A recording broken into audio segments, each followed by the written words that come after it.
Wassalatu wassalamu ala asrofil anbiya'i wal mursalin wa ala alihi wa sahbihi ajma'in. Amma ba'du. Yang terhormat Bapak Kepala Sekolah SMA Negeri 1 Palas, yaitu Bapak Sudiman SPD. Yang saya hormati Bapak Ucep Saipullah selaku pemateri pada hari ini, serta Bapak Ibu Guru sekalian yang saya banggakan. Puji syukur marilah kita panjatkan kehadirat Allah Subhanahu wa Ta'ala, yang mana pada hari ini kita semua dapat berkumpul dalam acara Aksi Nyata Modul 1.4 Budaya Positif Calon Guru Penggerak Angkatan 9 dalam keadaan sehat walafiat. Selanjutnya, sholawat serta salam semoga selalu tercurah limpahkan kepada junjungan kita, yakni Nabi Agung Muhammad Sallallahu Alaihi Wasallam. Semoga kita semua sebagai umatnya mendapatkan syafaatnya di yaumil akhir nanti. Amin ya rabbal alamin. Baiklah, izinkan saya membacakan susunan acara pada hari ini. Yang pertama, pembukaan. Yang kedua, sambutan yang akan disampaikan oleh Kepala Sekolah SMA Negeri 1 Palas. Yang ketiga, pemaparan materi oleh Bapak Ucep Saipullah SPD. Yang keempat, tanya jawab. Dan yang kelima, penutup. Untuk mempersingkat waktu, marilah kita buka acara ini dengan membacakan lafaz basmalah bersama-sama. Bismillahirrahmanirrahim. Semoga acara ini diberikan kelancaran oleh Allah Subhanahu wa Ta'ala. Untuk acara yang kedua, yaitu sambutan yang akan disampaikan oleh Bapak Sudiman SPD, kepadanya dipersilahkan.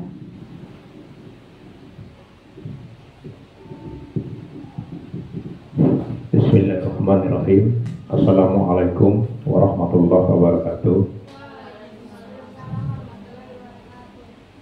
Selamat siang, salam sejahtera untuk kita semua.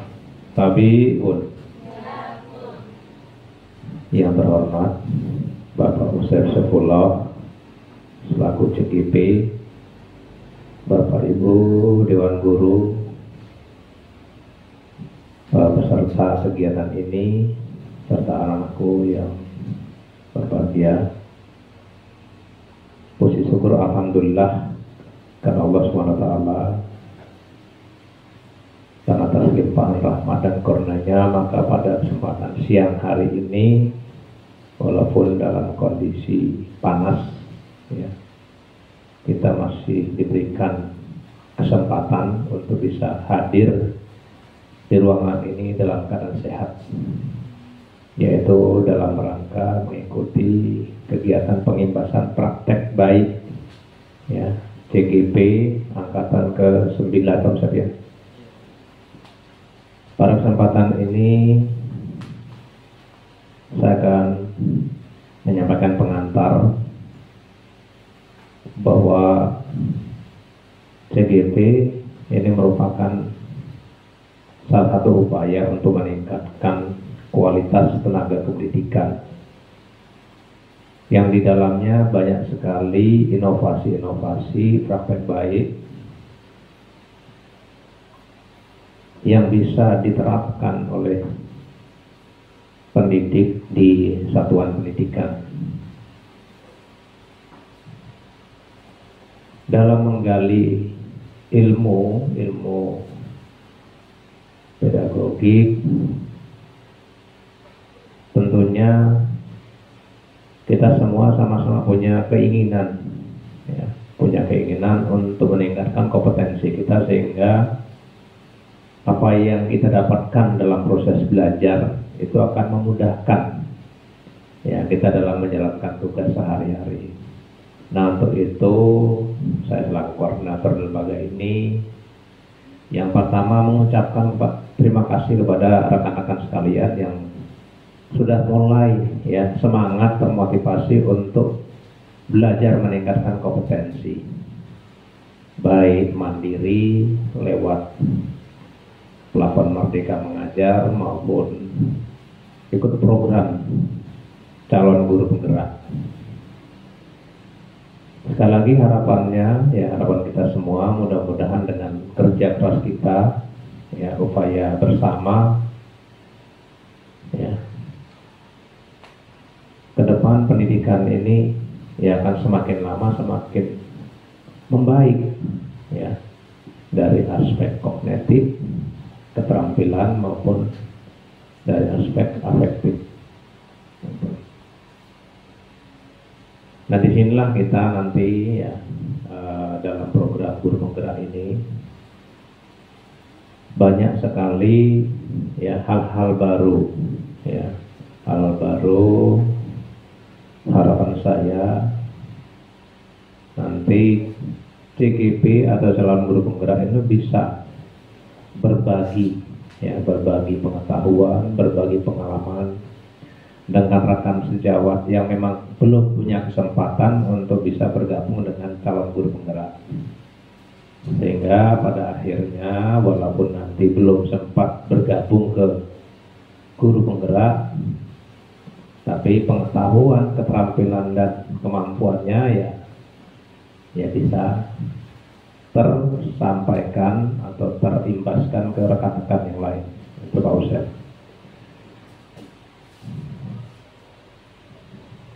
Mudah-mudahan ya apabila hal ini kita lakukan dengan ikhlas, ya tentunya akan diimbangi dengan semangat, ya seperti yang kita sampaikan di beberapa kesempatan.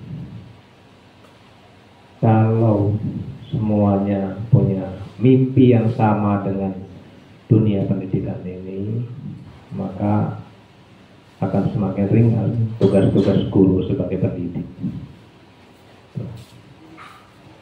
Sarananya banyak, ya sarana banyak, bisa lewat virtual, ya bisa lewat webinar, kemudian bisa lewat saluran-saluran lain, ya seperti kalau kita pakai platform Merdeka Mengajar, di situ adalah suatu aplikasi yang benar-benar lengkap kalau kita belajar lewat platform Merdeka Mengajar. Seperti ya survei yang kita isi, ya Bapak Ibu ya, seandainya itu sudah benar-benar kita jalankan, ya maka ya kompetensi kita itu benar-benar kita lebih mudah menjalankan tugas kita sebagai pendidik di kelasnya masing-masing. Sekali lagi saya ucapkan terima kasih ya pada teman-teman, Pak Ustadz dan Bapak Ibu guru yang sudah semangat untuk berkarya, untuk berlatih, ya mudah-mudahan tetap semangat apapun kondisinya, ya sehingga apa yang sama-sama kita impikan bisa terwujud. Mungkin itu yang bisa saya sampaikan kesempatan ini. Sekali lagi mohon maaf atas kekurangannya. Terima kasih atas support yang diberikan Bapak Ibu guru, ya. Saya Ri, wassalamualaikum warahmatullahi wabarakatuh.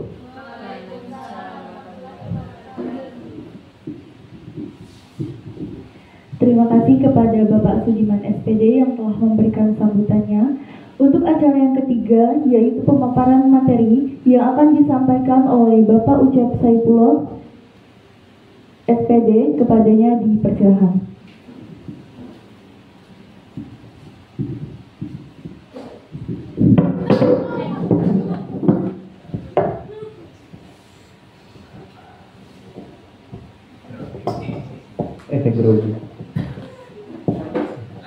Ya, baik, izin Bapak Kepala Sekolah untuk ambil alih. Bismillahirrahmanirrahim. Assalamualaikum warahmatullahi wabarakatuh. Selamat siang rekan-rekan semua. Ya, baik. Untuk kesempatan kali ini di sini saya selaku calon guru penggerak angkatan 9 izin melakukan kegiatan diseminasi atau aksi nyata dari tugas saya di CGP terkait dari aksi nyata untuk modul 1.4 tentang budaya positif. Sebelum masuk ke pemateri, yang pasti Bapak Ibu semua sudah paham lah ya tentang budaya positif yang ada di lingkungan sekolah. Tanpa kita sadari juga budaya positif itu sudah kita lakukan, sudah kita terapkan di lingkungan kita. yang seperti salah satunya budaya 5S. Nah itu kan sudah sangat sering kita lakukan setiap hari. Dari pagi itu kita sambut siswa, gitu kan, sampai dengan pulang sekolah pun kita selalu ada dengan siswa dan selalu membudayakan kegiatan. Salah satunya adalah budaya 5S. Itu salah satu dari budaya positif. Oke, selanjutnya di sini untuk di awal pendidikan itu memiliki peran dalam pembentukan manusia yang berkualitas dalam pembangunan bangsa dan negara. Hal tersebut itu selaras dengan tujuan pembangunan nasional dalam pendidikan, yaitu mencerdaskan kehidupan bangsa dan meningkatkan kualitas manusia Indonesia dalam mewujudkan masyarakat yang adil dan makmur. Dan ini adalah yang menjadi tugas kita sebagai guru. Jadi bukan hanya dalam apa ya, yang penting materi kita sampai, tapi ada hal lain di luar itu gitu, yaitu untuk mencetak generasi-generasi yang memiliki karakter yang baik. Kemudian di sini ada menurut Ki Hajar Dewantara bahwasanya pendidikan itu adalah sebuah usaha persiapan dan persediaan untuk segala kepentingan hidup manusia, baik dalam hidup bermasyarakat maupun hidup berbudaya dalam arti yang seluas-luasnya. Yang kemudian di dalam proses pendidikan itu terdapat proses pengajaran. Guru itu berperan sebagai pendidik dan pengajar. Kemudian guru sebagai pendidik artinya mampu menuntun dan mendampingi. Nah, di sini adalah poin pentingnya. Jadi ketika kita di dalam kelas itu bukan hanya sekedar materi kita tersampaikan, tapi kita mampu menuntun dan mendampingi siswa itu sampai dia berhasil. Dan konteks berhasil di sini ini adalah bukan hanya siswa itu mampu dan mengerti materi yang kita sampaikan, tapi mereka itu bisa mengembangkan minat dan bakat mereka yang mereka miliki. Kan setiap anak kan pasti memiliki minat dan bakat beda-beda nih ya. Nah, bagaimana tugas kita itu harus bisa mampu mengcover semuanya dan mereka berhasil sesuai dengan minat dan bakat mereka masing-masing.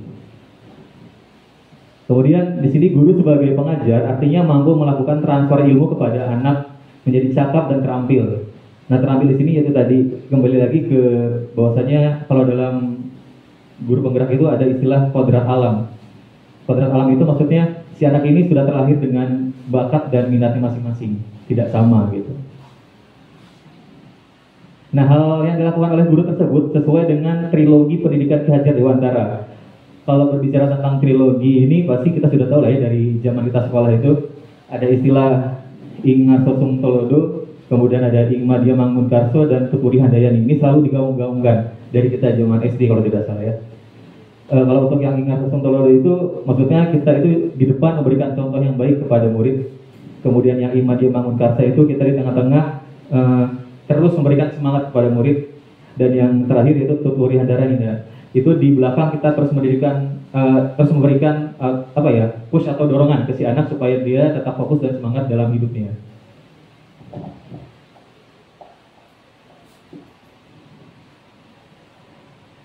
Nah, di sini Ki Hajar Dewantara juga menyampaikan bahwasanya pemikiran filosofis tentang pendidikan itu terdiri dalam 6 hal, yaitu menuntun kodrat alam, kodrat zaman, budi pekerti, bermain, berhamba atau berpusat pada anak, dan yang terakhir analogi petani. Kemudian proses penuntun itu dilakukan dengan memperhatikan kodrat alam dan kodrat zaman si anak tersebut. Maksudnya gini, tadi kan sudah saya sampaikan di awal bahwasanya setiap anak itu memiliki kemampuan dan bakat alam ya masing-masing dari kecil. Kemudian kalau untuk maksud dari kodrat zaman itu adalah bahwasanya ya setiap anak itu kan memiliki masanya ya. Kalau zaman kita dulu sekolah itu mungkin zamannya beda. Kita waktu zaman sekolah itu tidak bawa HP. Jadi akses untuk kita mencari bahan materi pun mungkin terbatas, hanya lewat buku saja yang ada di perpustakaan. Kalaupun bisa lebih akses lebih luas, mungkin pas di jam-jam di luar pelajaran, jadi kita aksesnya ke internet, ke warnet lah gitu. Nah kalau sekarang, karena kembali lagi ke kodrat zaman, jadi di zaman yang sekarang ini anak-anak sudah akses untuk mendapatkan materi itu sudah sangat luas. Jadi di dalam kelas pun, kalau seandainya dari buku itu sudah terbatas untuk cakupan materinya, mereka bisa mengakses di internet gitu. Jadi bisa dibilang pendidikan itu ya terfokus pada kodrat alam dan kodrat zaman si anaknya. Kemudian nah ini, kodrat alam merupakan kondisi anak sejak lahir yang dipengaruhi oleh kultur budaya dan lingkungan tempat anak berada. Kemudian sedangkan kodrat zaman adalah perubahan yang selalu terjadi dari waktu ke waktu. Dalam hal tadi yang sudah saya sampaikan dari segi teknologinya. Kalau zaman dulu mungkin kita tidak sebegitu mudahnya mengakses informasi dari teknologi, dari HP contohnya. Kalau sekarang itu anak-anak sangat mudah untuk banyak mengakses informasi dan pengetahuan. Oke.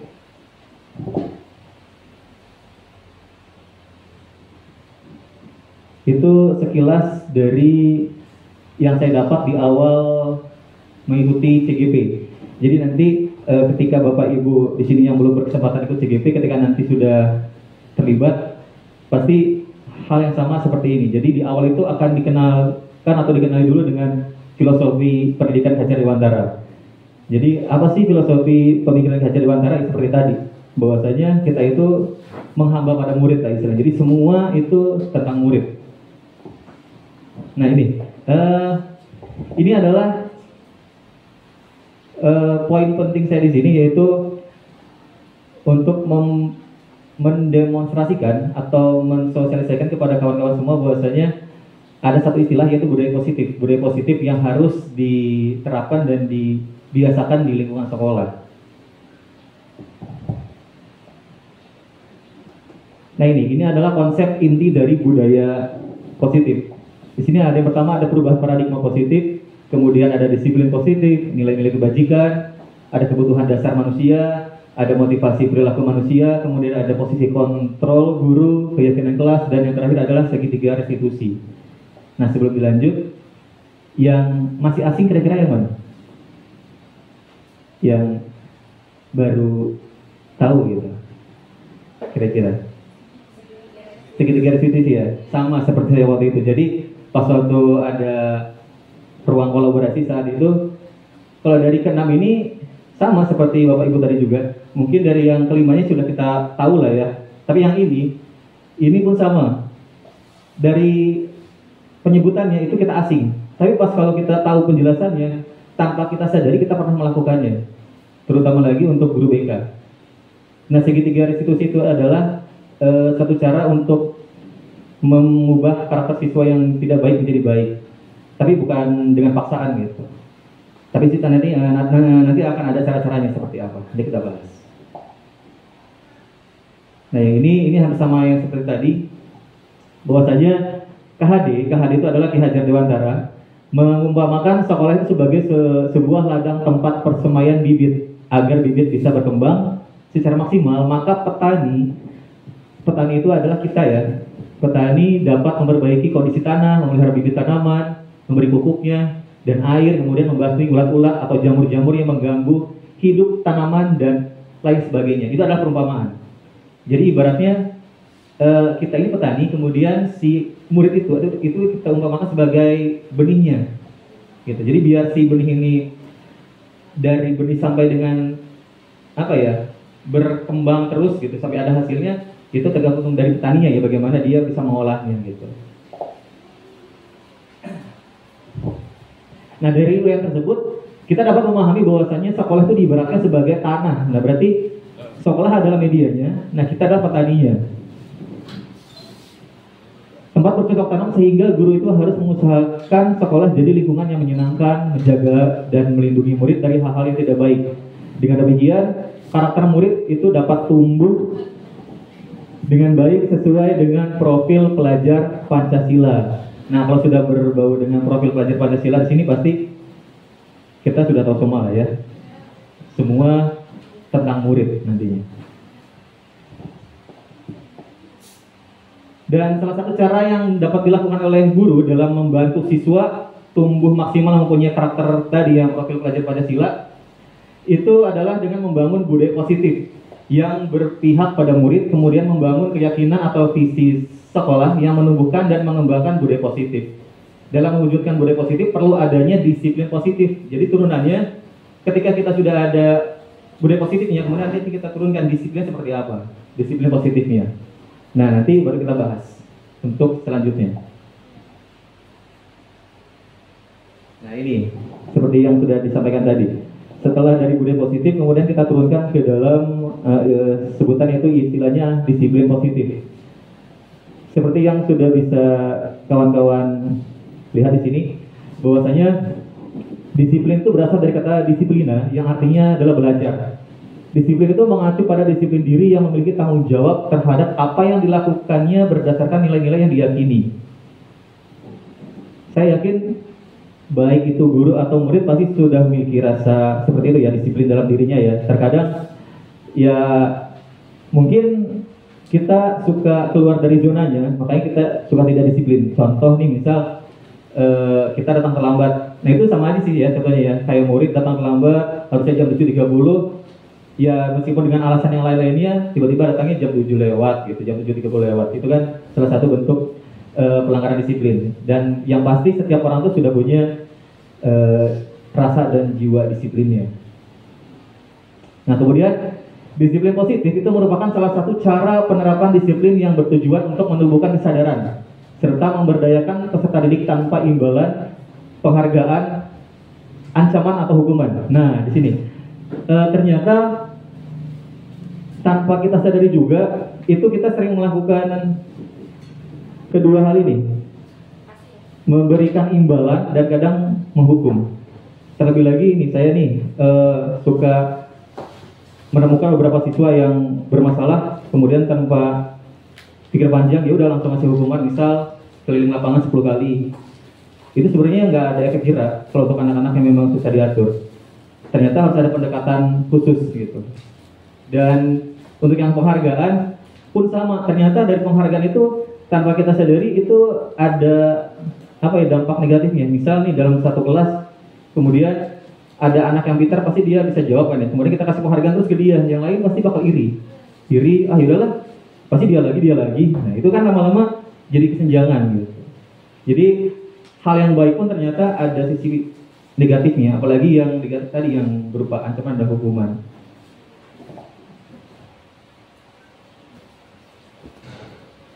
Nah kalau ini hampir sama dengan yang tadi. Nah di sini, di sini bisa dapat disimpulkan bahwasanya murid yang memiliki disiplin positif itu akan memiliki motivasi internal yang tinggi dalam menguasai diri untuk melakukan tindakan yang sesuai dengan nilai-nilai kebajikan universal. Nah, sebagai pendidik itu tugasnya adalah membimbing siswa untuk memiliki disiplin diri yang berasal dari dirinya sendiri.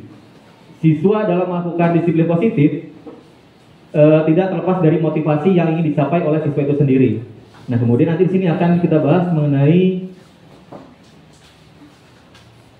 ini konsep disiplin yang arahnya gagal. Di sini sudah ada dua bagian. Yang pertama hukuman, kemudian penghargaan. Konsep disiplin dengan identitas yang gagal, yang hukuman. Nah, kalau kita memberikan hukuman, pasti ini adalah hal-hal yang didapatnya. Pertama menyakitkan, kemudian tidak nyaman, murid jadi takut, kemudian ada unsur paksaan, kemudian murid menyembuhkan kesalahannya, dan yang terakhir murid menjadi rendah diri. Nah ini tanpa kita sadari, semua ini ya dirasakan oleh murid gitu. Itu kalau dari yang segi hukumannya. Nah kalau yang penghargaan ya, nah ini seperti tadi, yang dapat itu aja nih, gitu kan. Yang nggak bisa ya udah kita nggak usah jawab karena nggak akan mungkin dapat. Nah itu adalah bisa dibilang salah satu tindakan yang tidak efektif. Kemudian dapat merusak hubungan. Nah ini tadi itu sifat iri. Akhirnya yang tadi kita niatnya ingin memberikan penghargaan ke si anak, ternyata malah antar anak justru ada kesenjangan karena munculnya rasa iri tadi. Kemudian mematikan kreativitas, jelas pasti yang didominasi adalah anak-anak yang menonjol ya. Contoh kecil deh, di kelas 11 IPS 3 kan suka yang paling menonjol adalah Handan. Pasti dia terus yang menonjolnya. Kemudian yang lain yang di bawah Handan akhirnya tenggelam. Nah itu salah satu contohnya. Kemudian menghukum dengan sistem ranking pun sama. Makanya dalam dalam penyampaian paparan seperti ini nih, kalau di lapangan itu tidak ada lagi istilah ranking 1, 2, 3 gitu. Itu takutnya memunculkan kesenjangan lagi nantinya. Kemudian merampas hak menghargai dirinya, ya jelas itu pasti. Selanjutnya, nah ini kalau tadi kan konsep disiplin yang gagalnya, kalau ini adalah konsep disiplin dengan identitas yang sukses. Jadi konsep disiplin yang arahnya adalah baik. Itu bukan lagi namanya hukuman dan penghargaan, tapi dia konsekuensi dan restitusi yang tadi sudah kita bahas di awal, segitiga restitusi. Nah, kalau yang konsekuensi itu hal-hal yang kita dapat adalah penguatannya jangka pendek, kemudian perlu monitoring berkelanjutan, stimulus, kemudian murid menghormati peraturan, dan yang terakhir adalah kehilangan waktu untuk merenungi kesalahan. Ini konsekuensinya. Kemudian yang restitusi, ini nanti murid bertanggung jawab untuk perilakunya, fokus pada pemecahan masalah jangka panjang, kemudian murid dapat menghormati dirinya dan orang lain, kemudian muncul teori kontrol, dirinya bisa memegang kontrol, dan murid bisa bersemangat untuk memperbaiki kesalahannya.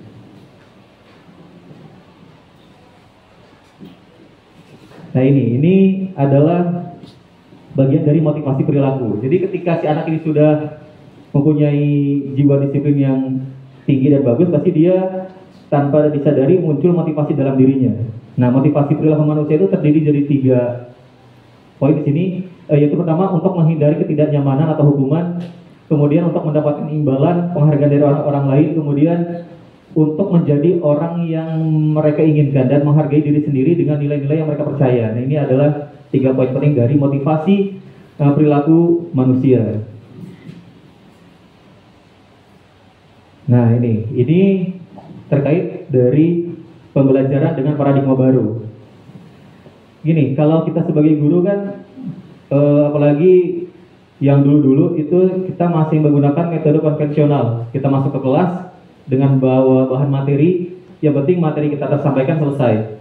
Padahal intinya tidak seperti itu. Intinya adalah kita ke kelas itu kita mampu menampung atau merangkul atau mengcover semua minat dan bakat si anak tadi. Karena yang minat dan bakat anak beda-beda, itu gimana caranya kita bisa mengcover semuanya. Dari segi kemampuan saja kan tidak mungkin semua anak itu memiliki kemampuan yang tinggi semua. Pasti ada yang tinggi, ada yang medium, dan ada yang paling rendah. Nggak akan mungkin kan yang rendah ini kita gabungkan dengan yang tinggi.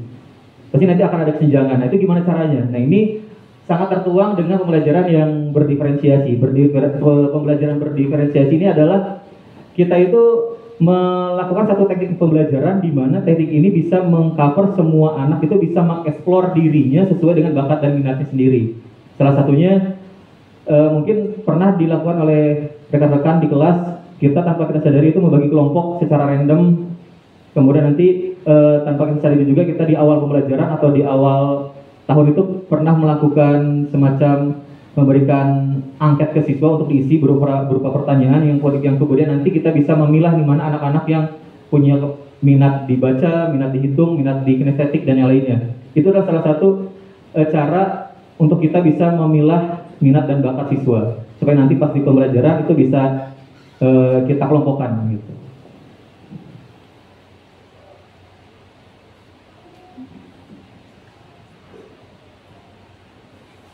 Oke, sudah ngantuk? Itu kan sudah ada snack tuh, boleh sambil di cicipi. Di situ sudah ada banana, ya, yang sangat kriuk. Nah, di sini kita langsung masuk ke bagian yang nilai-nilai kebajikan ya. Nilai-nilai kebajikan itu adalah nilai-nilai yang disepakati bersama, lepas dari suku bangsa, agama, bahasa maupun latar belakang. Contoh nilai kebajikan institusi atau organisasi yaitu profil pelajar Pancasila nih. Di sini ada nilai-nilai kebajikan dari profil pelajar Pancasila, yaitu beriman bertakwa kepada Tuhan Yang Maha Esa, kemudian berakhlak mulia, berkebinekaan global, gotong royong, mandiri, bernalar kritis dan kreatif. Nah, ini adalah poin-poin yang akan dicapai di dalam profil pelajar Pancasila. Kayak contoh nih, misal untuk yang beriman bertakwa kepada Tuhan Yang Maha Esa, itu kita sudah melakukan nih, seperti halnya setiap 15 menit menuju proses pembelajaran kan ada mengaji, ya, kegiatan literasi itu mengaji. Kemudian kita juga ada program setoran hafalan, itu juga salah satu bentuk dari yang ini. Kemudian kalau untuk yang gotong royong kan sering nih kita ngadakan kayak kegiatan bersih-bersih bersama kan, jiwa bersih, nah itu salah satu juga bagian dari itu. Berakhlak mulia, salah satunya adalah yang budaya 5S, yang salam, senyum, sapa, sopan santun, itu sudah mulai kita terapkan di sekolah, makanya sudah terbiasa. Contoh setiap pagi kita sambut, kan tanpa kita sadari juga kita sudah menunjukkan salam, sapa dan senyum juga ke siswa gitu ya, dan murid pun sama memberikan respon yang sama ke kita. Nah, selanjutnya kita berbicara tentang kebutuhan dasar manusia. Bahwasanya kita, baik itu murid ataupun guru, itu kita memiliki kebutuhan dasar. Kebutuhan manusia adalah segala sesuatu yang dibutuhkan oleh manusia untuk mempertahankan keseimbangan kondisi fisiologis dan psikologis yang bertujuan untuk mempertahankan kehidupan dan kesehatan. Dan bisa saya yakini juga kita yang ada di sini pasti memiliki kebutuhan ya, baik kebutuhan diri, rohani, jiwa dan raga, semua pasti kita butuh. Kemudian kebutuhannya ada apa saja? Nah ini adalah kebutuhan dasar yang dimiliki oleh manusia. Ada penguasaan, bertahan hidup, kasih sayang dan rasa diterima, kesenangan dan kebebasan. Ini tanpa kita sadari kita butuh ini kan? Ya, butuh ini semua dalam hidup kita. Kayak contoh kesenangan, ya pasti semua apa yang kita inginkan kalau terpenuhi pasti kita muncul rasa senang gitu. Dan kemudian kalau untuk bertahan hidup, contohnya yaitu tadi, nah kayak Bu Maya tuh, itu minum. Salah satu contoh untuk bertahan hidup kan.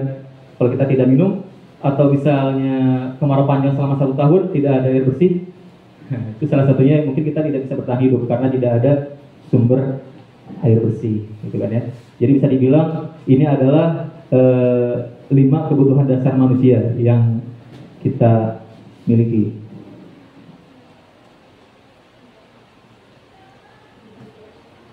Nah ini konsep disiplin pendekatan restitusi yang tadi di awal kita sudah mulai penasaran dengan segitiga restitusi. Konsep disiplin pendekatan restitusi itu adalah sebuah cara menanamkan disiplin positif pada murid. Nah untuk pengertiannya, pengertian restitusi itu adalah proses menciptakan kondisi bagi murid untuk memperbaiki kesalahan mereka, sehingga mereka bisa kembali pada kelompok mereka dengan karakter yang lebih kuat. Dan seperti contohnya kan, ada anak yang bolos, itu kalau misalnya kita tidak memakai pendekatan yang restitusi, mungkin langsung dipanggil, langsung kita salahkan dia ya, kamu karena bolos nih, jam pelajaran guru ini kok kamu malah pulang. Bukan si anak malah sadar, malah akhirnya mungkin down, kemudian malah makin menjadi-jadi gitu. Nah kalau di pendekatan yang segitiga restitusi nanti itu ada tahapan-tahapannya, sehingga nanti si anak ini yang tadinya salah, kemudian kita giring, kita adakan pendekatan secara khusus yang nanti bisa berubah. Nah ciri-ciri yang restitusi bukan untuk menebus kesalahan, namun untuk belajar dari kesalahan. Itu ciri yang dari restitusinya. Kemudian memperbaiki hubungan tawaran dan bukan paksaan. Maka nanti di restitusi itu ada tawaran. Tawaran bukan paksaan lagi. Kemudian restitusi itu menuntun untuk melihat ke dalam diri. Kemudian restitusi itu mencari kebutuhan dasar yang mendasari tindakannya. Kayak contoh anak, misal ada anak yang merokok, pasti dia ada alasan tersendiri dia merokok di sekolah gitu. Entah mungkin dia itu sudah kecanduan. Nah itu gimana caranya biar dia ini bisa menahan diri untuk tidak merokok. Bukan untuk menghilangkannya, karena kalau sudah kecanduan kan susah untuk menghilangkannya ya. Nah gimana caranya biar si anak ini sadar untuk menempatkan dirinya, jangan sampai merokoknya itu di sekolah gitu. Kemudian restitusi diri adalah cara yang paling baik. Kemudian restitusi fokus pada karakter bukan tindakan. Restitusi fokus pada solusi. Dan yang terakhir adalah restitusi mengembalikan murid yang berbuat salah pada kelompoknya.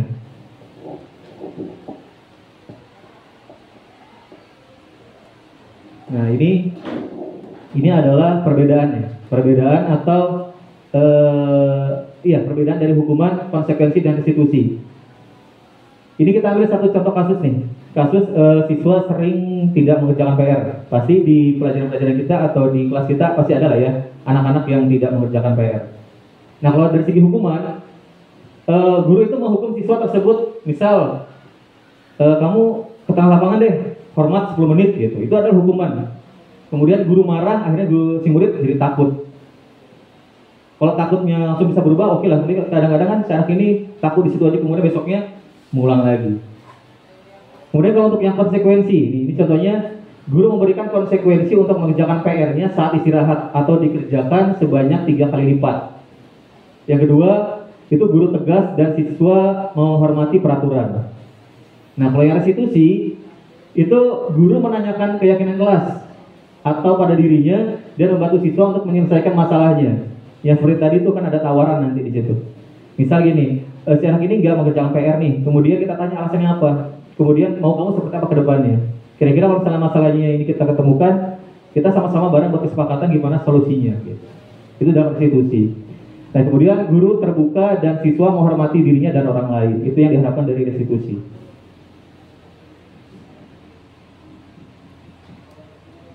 Nah ini 5 posisi kontrol restitusi. Jadi si guru itu ada 5 posisi nih.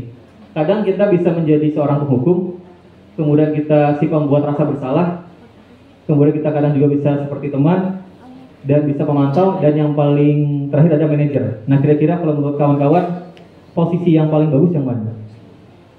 Kalau misalnya kita melakukan kegiatan restitusi. Teman, manajer, atau penghukum. Misal kayak tadi tuh, dia nggak ngerjakan PR, kemudian udah kamu masuk ke lapangan, lari 10 kali misal. Atau yaudah deh kamu, karena kamu baik, kamu nggak usah ngerjain PR lah, kamu nggak akan kasih hukuman. Nah itu mungkin lebih ke serasa kayak teman. Kalau misalnya si pembuat rasa bersalah, oh kamu ini memang bodoh misalnya, kamu nggak bisa ngerjain soal, kamu jadi dibawa ke rumah haji untuk jadi orang dijadikan PR, kamu nggak bisa. Nah, akhirnya si anak merasa bersalah nih. Itu jadi si guru membuat rasa bersalah. Kalau yang manajer, kira-kira bagaimana? Si manajer ini dia bisa mengatur semuanya ya. Jadi bisa dibilang si manajer ini salah satu posisi yang mungkin bisa dikatakan bijak. Jadi tidak hanya memberi hukuman, tapi dia bisa memberikan solusi. Dan harapannya posisi yang bisa kita ambil adalah bukan hanya teman dan pemantau, tapi yang lebih bagus adalah posisi yang manajer. Sulit, tapi bisa kita coba. Nah ini contoh-contoh dari ininya. Contoh penerapannya. Kalau yang penghukum, patuhi aturan sekolah, lalu berdiri di depan barisan yang kayu lapangan tadi itu contoh kalimatnya. Kalau yang pemantau, kamu sudah melanggar apa peraturan dan konsekuensinya. Itu yang tipe pemantau. Kalau yang teman, nih, ayolah yang tertib, buat ibu guru bangga, kali ini tidak apa-apa kamu salah. Nah tuh, ya kan? Jadi berasa kayak guru sama murid itu ya kayak teman, padahal kan beda ya. Jadi ujung-ujungnya ya si murid, yaudahlah, baik ini gurunya udah kayak teman sendiri. Jadi kan kayak nggak ada apa ya, bukan wibawa tapi tidak ada pembeda gitu antara si guru sama si murid. Kemudian yang keempat itu pembuat rasa bersalah. Berapa kali bu guru harus memberitahu kamu, bu guru kecewa sama kamu. Nah itu kan bahasanya tidak pas.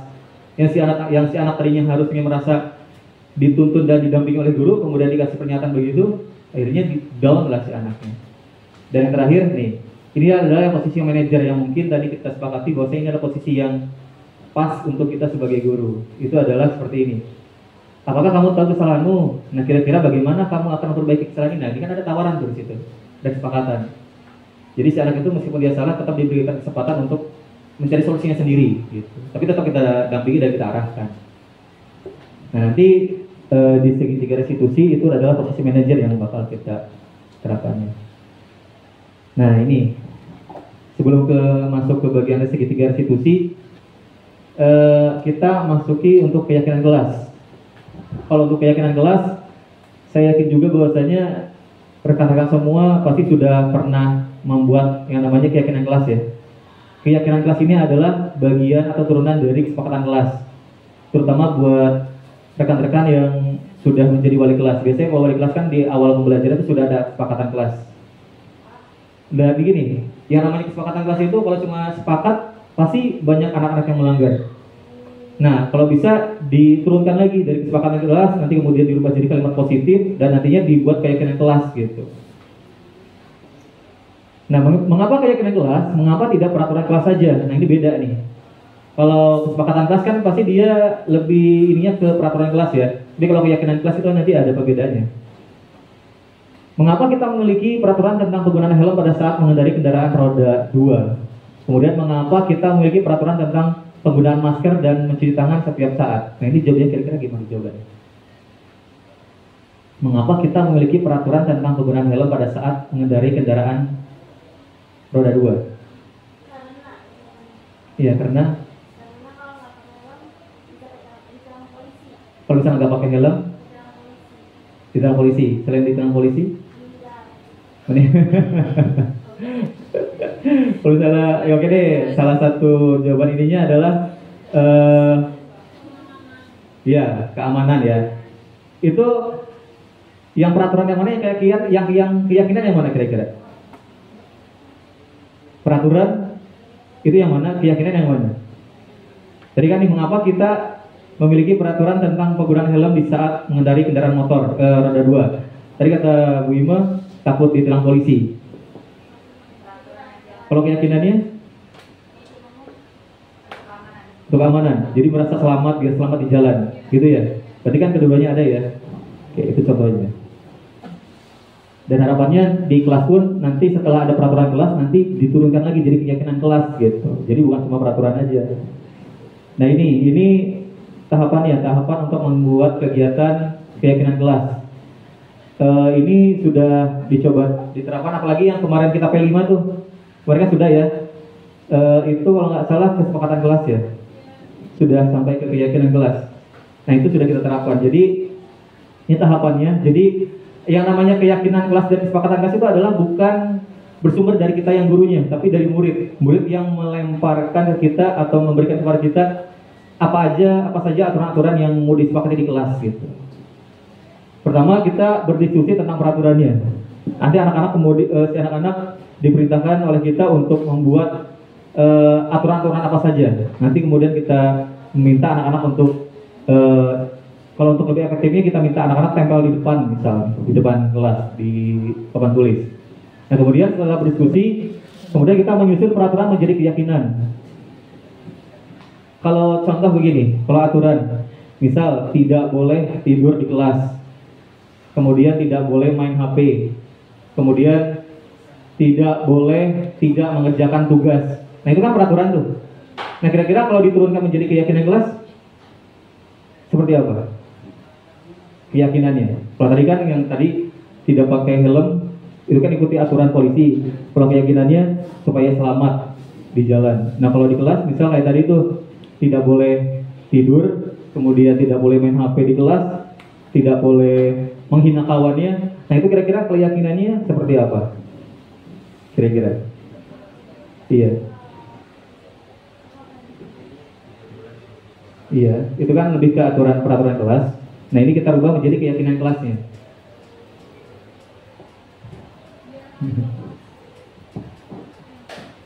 Contoh kita ambil keyakinan yang disiplin. Kayak misal datang tepat waktu, disiplin ya. Kalau tanggung jawab kira-kira yang mana? Contoh peraturan kelasnya. Kita ambil keyakinan kelas yang tanggung jawab. Kalau peraturan kelasnya atau kesepakatan kelasnya yang mana kira-kira? Jagalah kebersihan atau piket, ya oke. Mengerjakan piket sesuai dengan jadwalnya, ya oke. Jadi tanggung jawab larinya. Kemudian apa lagi? Mengerjakan tugas, oke, tanpa menyontek, oke, itu juga bagian dari tanggung jawab.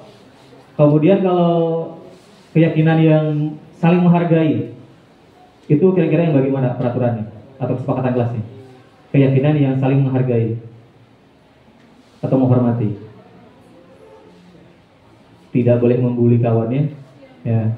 Kemudian jangan mengambil barang milik. Nah, kebanyakan anak-anak kan ngambil pena ya, nggak bilang-bilang, oh, pena saya hilang. Itu kan sama aja nggak menghargai pemilik orang lain ya. Nah itu. Jadi kalau bisa nanti kita itu di kelas jangan cuma sebatas sampai di kesepakatan atau peraturan kelas, tapi turunkan lagi. Jadi mana nih keyakinan kelas yang mau kita sepakati, gitu. Kemudian setelah itu kita langsung tempelkan keyakinan di kelas. Jadi setelah kita buat peraturannya, jadi yang ditempel itu adalah keyakinan kelas yang mau kita terapkan di kelas, gitu. Entah itu disiplin, tanggung jawab, kemudian saling menghargai. Gitu. Oke, sudah mulai haus. Ini sepertinya kita mau sampai jam 5 ya, boleh ya? Oke, kita lanjut. Nah ini tadi yang segitiga restitusi. Jadi dalam segitiga restitusi itu ada 3 tahapan atau 3 langkah. Yang pertama yaitu menstabilkan identitas, kemudian validasi tindakan yang salah, dan yang terakhir ada menanyakan keyakinan. Nah ini adalah sebenarnya ini bisa dipakai oleh kayak wali kelas, kemudian pembina satgas keamanan dan BK. Ini harusnya sudah bisa menerapkan ini. Jadi ketika si anak ini melakukan kesalahan, kemudian kita panggil dan kita langsung menerapkan ini. Yang pertama kita menstabilkan identitas dulu nih. Jadi kita semua akan melakukan hal terbaik yang bisa kita lakukan. Nah, kalau yang validasi tindakan kesalahan itu semua perilaku memiliki alasan. Misal nih, jadi si anak merokok kita panggil, kita tanya, gitu kan ya. Kita tanya, jadi bisa dibilang gini, sebagai pengantarnya, semua orang pasti pernah melakukan kesalahan ya. Istilahnya tidak ada manusia yang sempurna gitu. Termasuk kamu kan anak murid di sini. Kamu pasti tidak bisa dikatakan bukan murid yang sempurna juga, pasti pernah melakukan kesalahan. Contohnya kamu merokok di saat ini. Nah, pasti kan kamu punya alasannya. Nah, itu adalah salah satu penggiringan supaya si anak ini bisa mengenali identitasnya gitu. Nah, kemudian setelah masuk ke yang menstabilkan identitas, nanti kita langsung masuk yang kedua, validasi tindakan kesalahannya. Kita tanya nih, alasannya kenapa dia mau melakukan merokok di sekolah gitu. Alasannya kenapa? Kemudian tahu kan kalau seandainya merokok di sekolah itu adalah hal yang dilarang di sekolah atau bisa dibilang pelanggaran yang berat gitu. Nah, setelah kita yakinkan lagi validasi tindakan yang dia lakukan ada salah, baru kita masuk ke menanyakan keyakinannya. Nah, di sini adalah solusinya. Jadi ketika si anak ini sudah mengakui bahwasanya dia itu salah merokok di sekolah, nah kita buat keyakinan nih. Mau seperti apa nanti setelah sepakat dengan si anaknya, entah ke depannya itu dia bisa berubah atau tidak. Kalau seandainya tidak bisa berubah, ini mau kita bagaimanakan lagi nih gitu. Kita buat keyakinan dengan si anaknya. Nah, ini adalah bagian dari segitiga restitusi atau 3 langkah dalam melakukan segitiga restitusi. Oke, itu saja penyampaian dari saya tentang budaya positif. Alhamdulillah sudah selesai ya. Ini sudah masuk ke jam 5:30. Oke, itu adalah penyampaian dari materi saya tentang budaya positif. Terima kasih atas perhatiannya. Saya kembalikan lagi kepada moderator.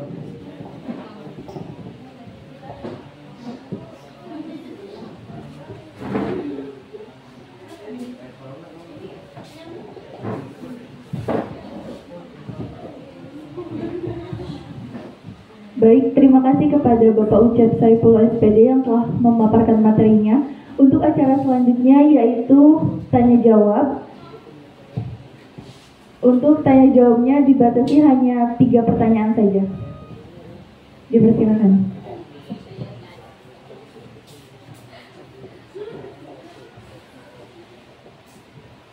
Izin bertanya, dari yang disampaikan Ucep tadi, yang ingin saya tanyakan apa yang dimaksud dalam kodrat alam dan zaman? 2 pertanyaan lagi.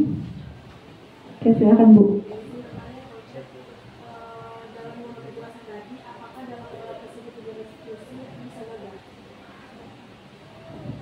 1 pertanyaan lagi. Baik, terima kasih sebelumnya. Bertanya, menurut Bapak, apakah tantangan terberat dalam menerapkan budaya positif di sekolah? Oke, mungkin langsung saja, Pak. Oke, terima kasih kepada rekan-rekan semua atas pertanyaannya. Tadi ada 3 penanya ya. Yang pertama itu dari Ibu Wiwit Fatmasari. Beliau ini selaku guru BK juga.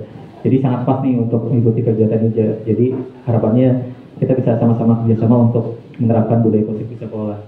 Tadi yang ditanyakan oleh Bu Wiwit adalah apa sih kodrat alam dan kodrat zaman ya?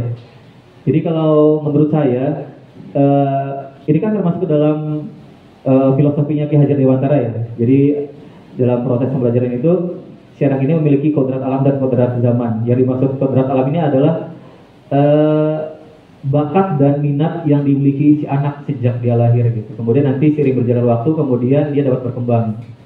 Apakah nanti bisa berkembang atau malah justru malah menghilang. Nah, itu kembali ke si anak melalui prosesnya. Itu adalah kodrat alam. Jadi minat dan bakat yang sudah dimiliki oleh si anak sejak lahir. Kemudian kalau untuk kodrat zaman itu adalah kembali kepada si anak ini berada di zaman mana, di zaman apa, di fase yang mana. Kayak tadi nih contohnya di masa kita waktu kita SD dan SMP mungkin penggunaan gadget di sekolah tidak sebegitu banyak atau mungkin tidak ada gitu ya. Apalagi waktu zaman kita SD, jangankan SMA lah, jangankan SD, SMA aja. Waktu kita SMA, mungkin yang sudah bawa HP mungkin anak-anak yang berduit gitu. Kalau kayak saya dan ya istilahnya teman-teman yang uang jajan mungkin 5.000 gitu, bawa HP aja mungkin ya HP yang itu aja yang biasa, yang layar kuning gitu kan kalau dulu istilahnya. Nah, kalau sekarang kan semua anak dari kalangan yang atas sampai yang terendah pun HP-nya sama, HP Android yang HP layar lebar lah istilahnya gitu. Jadi itu bisa dibilang kodrat zaman. Jadi zaman sekarang ini anak-anak dalam proses pembelajaran mereka bisa menggunakan salah satunya gadget atau HP di dalam kelas gitu.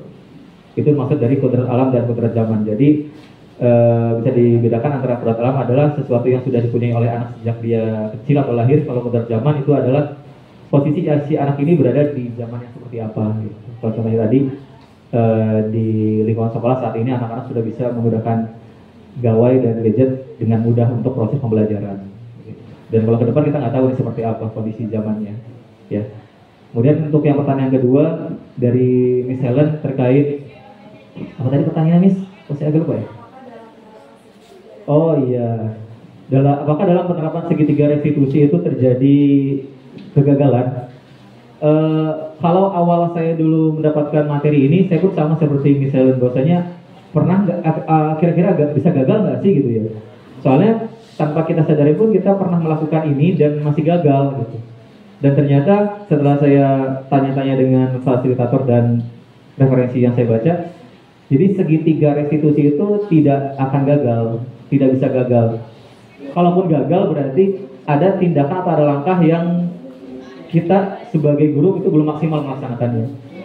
Jadi kalau jawabannya adalah segitiga restitusi itu tidak akan gagal selagi penerapannya itu sudah sesuai dengan aturannya. Itu misalnya. Kemudian untuk Bu Linda, tantangan apa bis? Bu tadi tantangan dalam menerapkan budaya positif di sekolah. Iya. Ya, yang namanya untuk mengajak kebaikan kan agak sulit ya. Apalagi orang banyak di lingkungan sekolah, baik itu guru dan murid. Terlebih lagi murid, kalau guru kan istilahnya manusia-manusia yang sudah mempunyai tingkat kedewasaan dan pemikiran yang sudah baik lah, karena kan kita sudah melewati proses pendidikan yang ini ya, yang tinggi. Kalau anak-anak kan, ya namanya anak-anak gitu, apalagi masih SMA, yang masih labil jiwanya, masih perlu arahan dan bimbingan. Jadi yang tantangan terberatnya adalah apa? Itu tadi, mengembalikan kesadaran mereka. Gimana caranya biar satu tujuan yang sama, yaitu menerapkan budaya positif di lingkungan sekolah. Jadi tantangannya adalah apa? Itu tadi, bagaimana kita bisa merangkul ke semua elemen yang ada di sekolah, termasuk siswa untuk bisa menerapkan budaya positif di sekolah, terutama di sekolah kita, dan harapannya untuk ke depan ya kita bisa semua menerapkan budaya positif itu. Kayak gitu saja jawaban dari saya. Terima kasih.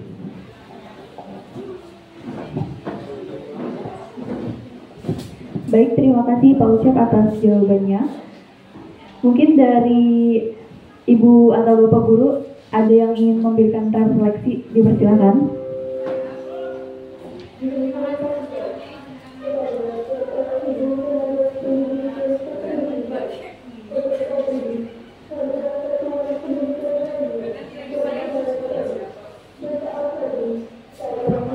Terima kasih. Sebelumnya izinkan saya menyampaikan refleksinya. Menurut saya tugas seorang guru selain mengajar itu adalah terus mengupdate diri untuk meningkatkan kemampuan dan keterampilan guna memaksimalkan peran saya sebagai seorang pendidik yang nantinya saya akan dan ingin terlibat dalam kegiatan guru penggerak. Terima kasih. Mungkin ada refleksi lagi, dipersilakan. Oke, baik. Assalamualaikum warahmatullahi wabarakatuh. Oke, di sini saya akan merefleksikan setelah mengikuti kegiatan materi dari Pak Ucep untuk aksi nyata modul 1.4 mengenai budaya positif. Setelah mendengarkan penjelasan mengenai budaya positif, saya menjadi paham apa itu tentang budaya positif, pentingnya menerapkan budaya positif di sekolah. Nah, dengan ini harapan saya Mudah-mudahan saya dan guru-guru SMA Negeri 1 Palas dapat membantu untuk menerapkan budaya positif di SMA Negeri 1 Palas ini. Oke, sekian, terima kasih. Wassalamualaikum warahmatullahi wabarakatuh.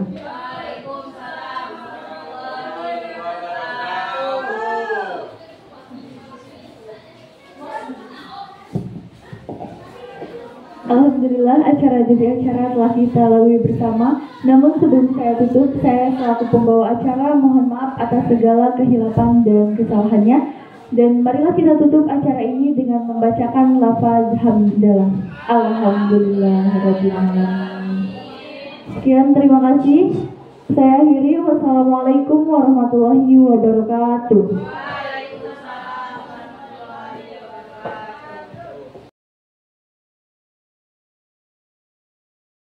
Assalamualaikum warahmatullahi wabarakatuh. Selamat siang dan salam sejahtera untuk kita semua. Tapi pun izin perkenalkan diri, nama saya Ucep Saifullah, calon guru penggerak angkatan 9 dari SMA Negeri 1 Palas. Pada kesempatan kali ini, izinkan saya untuk mempresentasikan penerapan budaya positif dengan menggunakan segitiga restitusi. Mari kita saksikan.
Permisi Pak. Kia, iya, silahkan duduk Kia.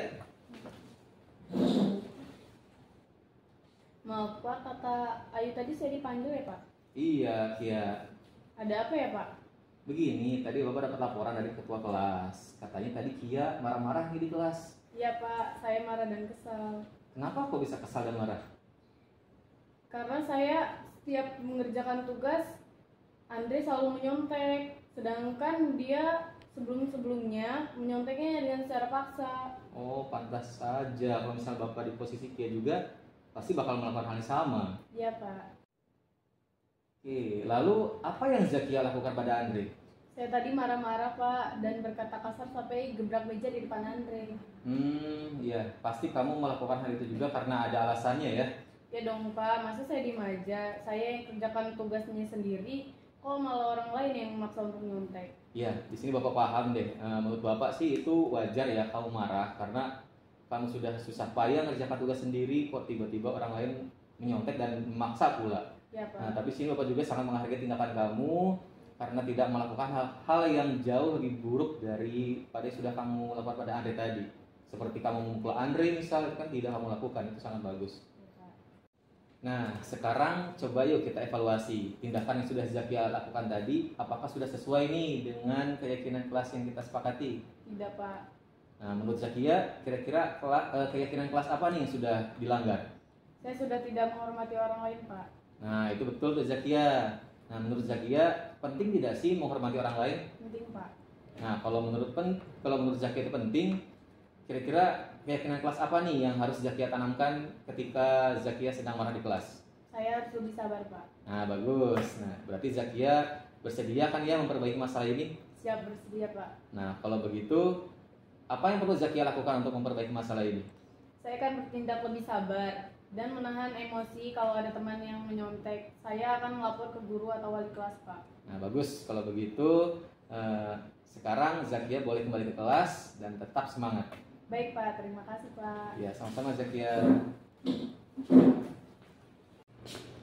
Assalamualaikum warahmatullahi wabarakatuh. Kenalkan, nama saya Putri Zakia Lutfa dari kelas 12 IPA 1.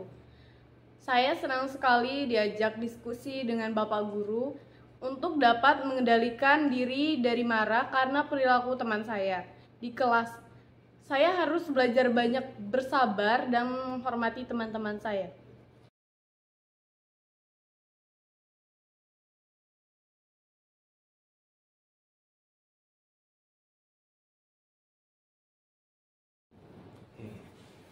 Dimas, tadi Bapak dapat informasi nih dari guru BK dan guru piket. Katanya Dimas sering datang terlambat. Iya Pak. Kalau boleh Bapak tahu, sudah berapa kali nih datang terlambat? Sudah 4 kali terlambat Pak. Gitu. Menurut Dimas, kalau datang terlambat itu merupakan suatu kesalahan bukan? Iya Pak, itu suatu kesalahan. Oke, Mas, gini, setiap orang kan pasti pernah melakukan kesalahan ya. Itu kan sebagai kodrat manusia tuh, tidak pernah luput dari kesalahan. Yang penting bagaimana kita bisa menyikapinya dan mengambil hikmahnya, kemudian kita bisa memperbaikinya ke depannya. Iya Pak. Nah, kalau begitu sekarang kita cari solusinya bersama ya. Iya. Oke, Dimas sering datang telat, pasti ada alasannya ya. Kalau boleh Bapak tahu, alasannya kenapa Mas? Saya sering tidur sampai larut malam Pak, dan juga sering bermain game sampai tengah malam dan kumpul-kumpul bersama kawan sampai tengah malam Pak. Oh gitu. Untuk kedepannya sedikit dikurangi ya, kalau bisa malah dihilangkan lah gitu kebiasaan tidur larut malamnya. Iya Pak. Oke. Dimas tahu keyakinan kelas apa yang sudah Dimas langgar? Tahu Pak, saya kurang disiplin. Nah, kira-kira sudah pas belum nih dengan keyakinan kelas kita? Belum Pak. Kalau begitu, menurut Dimas, kira-kira disiplin itu penting nggak sih? Penting Pak, karena dapat membuat saya datang lebih tepat waktu dan lebih menghargai waktu. Nah, betul tuh Dimas. Itu sangat bermanfaat sekali kan buat Dimas? Ya Pak, saya sekarang menyesal karena sudah sering datang terlambat. Saya mohon maaf. Iya Mas, nah, ini merupakan suatu tindakan yang baik karena Dimas sudah meminta maaf. Nah, menurut kamu, apa yang kamu lakukan nih agar Dimas tidak datang terlambat lagi?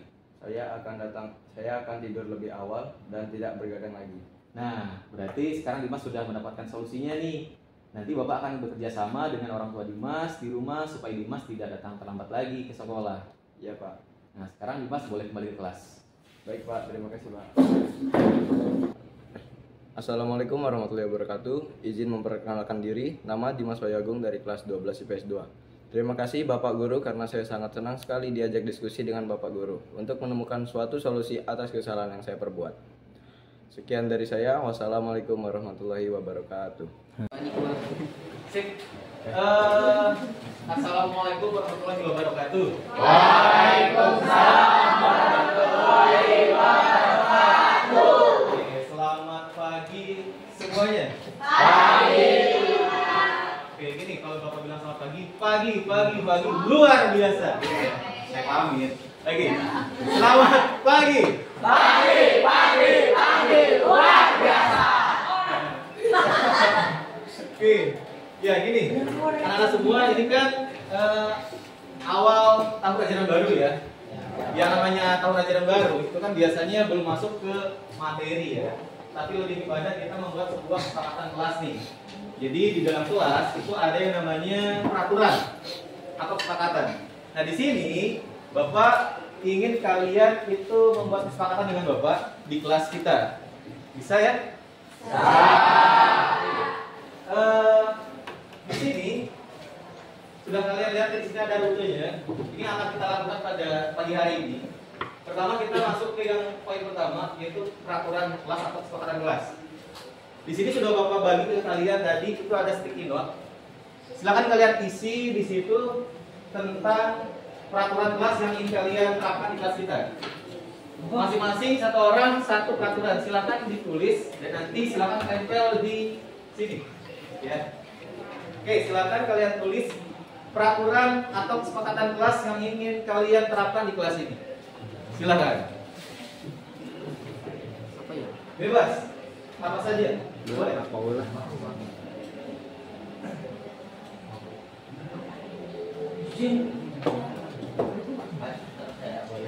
Siapa sih?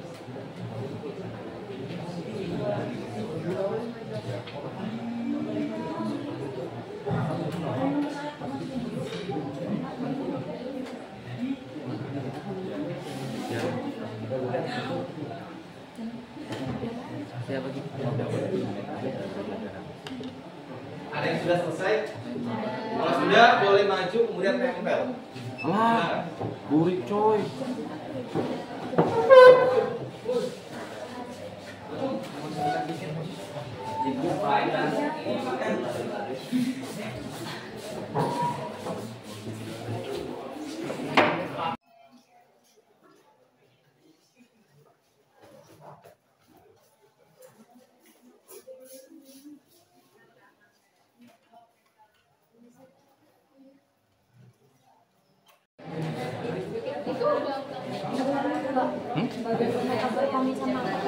Sama aja. Sama aja teh. Nggak apa-apa. Beda-beda ide kok. Boleh. Sama-sama. Boleh.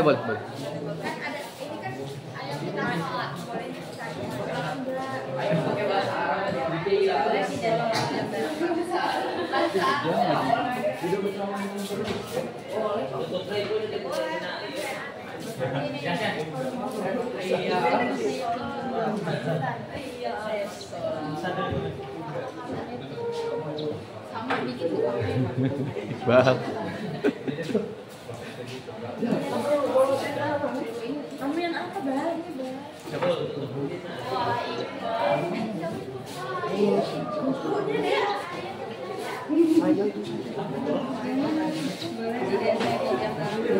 Gantian. Jangan berebut gantian.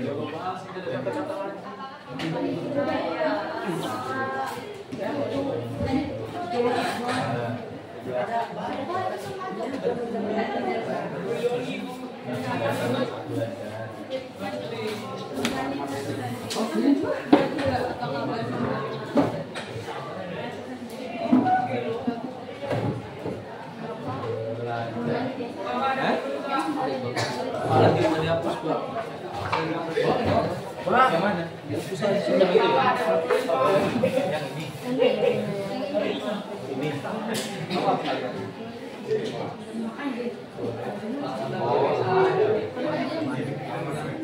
Ini aja. Ki.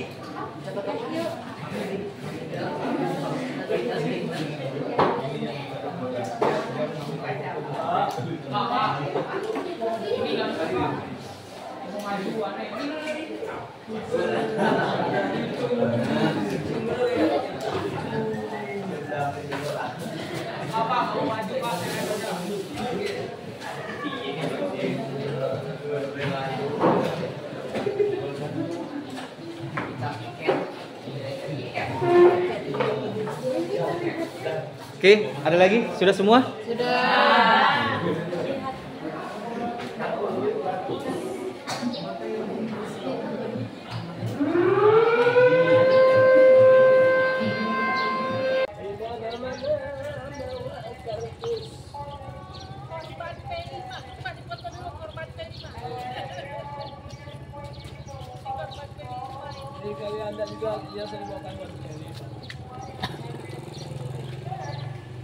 Ini itu apa? Apa? Poster.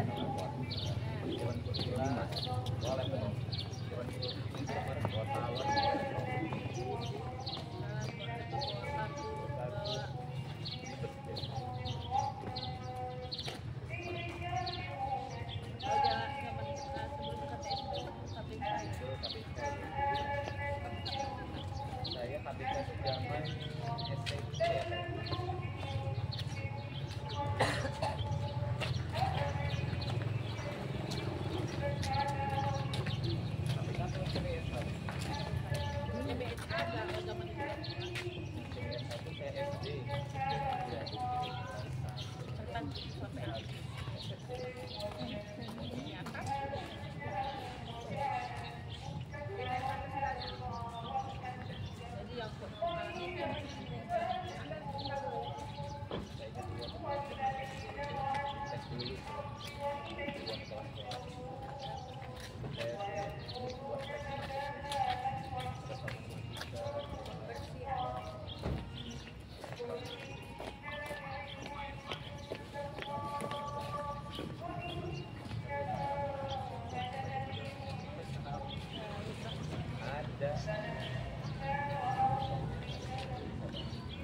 Wal asri innal insana lafi khusr illal ladzina amanu wa amilus solihati wa tawasaw bil haqqi wa tawasaw bis sabr.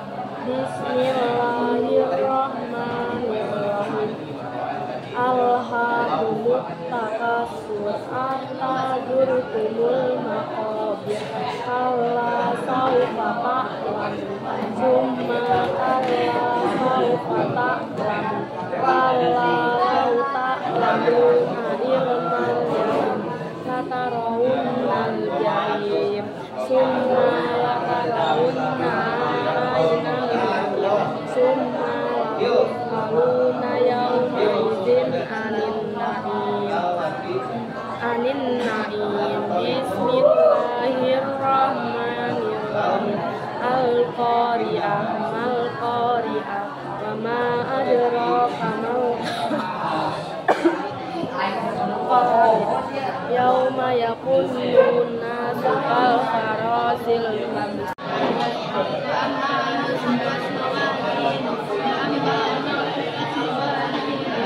Faum mangsakulat fahuwa fi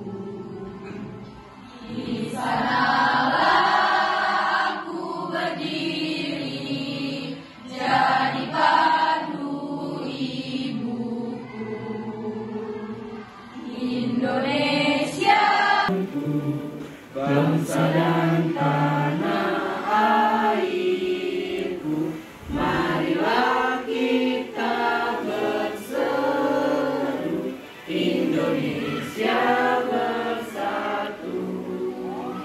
Hiduplah tanahku, hiduplah negeriku, bangsaku, rakyatku semuanya.